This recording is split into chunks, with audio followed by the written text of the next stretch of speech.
بسم اللہ الرحمن الرحیم۔ سامعین محترم،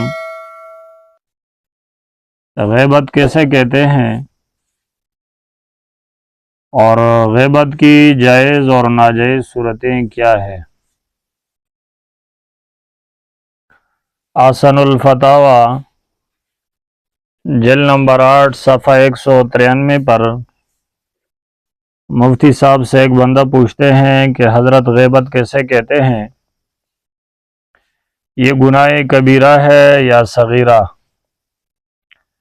بعض علماء کا کہنا ہے کہ اعلانیہ فسق اور فجور کا ارتکاب کرنے والوں کی غیبت کرنا جائز ہے۔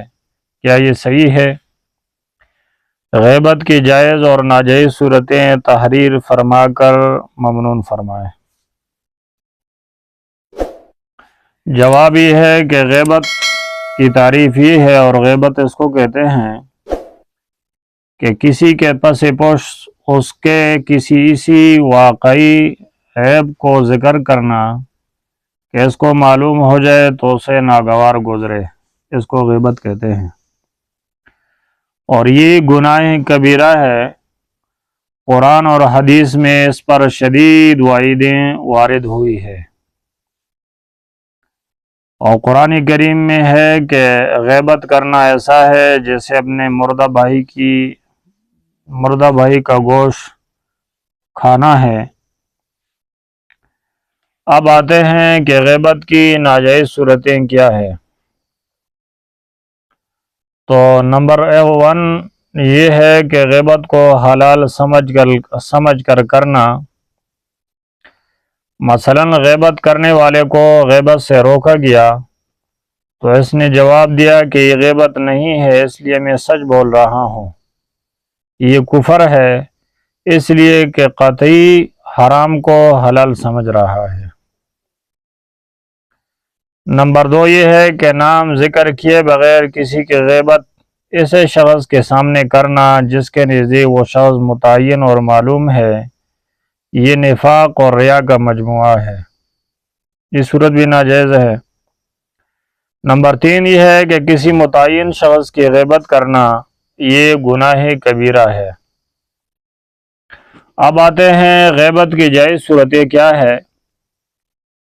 تو 3 صورتیں اس کے جائز ہونے کی وہ علماء لکھتے ہیں کہ دفع ظلم کے لیے قادر اعلی دفع ظلم کے سامنے غیبت کرنا،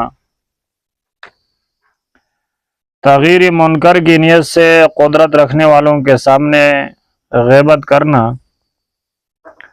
اور نمبر 3 حکم شرعی معلوم کرنے کے لیے مفتی کے سامنے غیبت کرنا، لیکن نام کو مبہم رکھنا بہتر ہے۔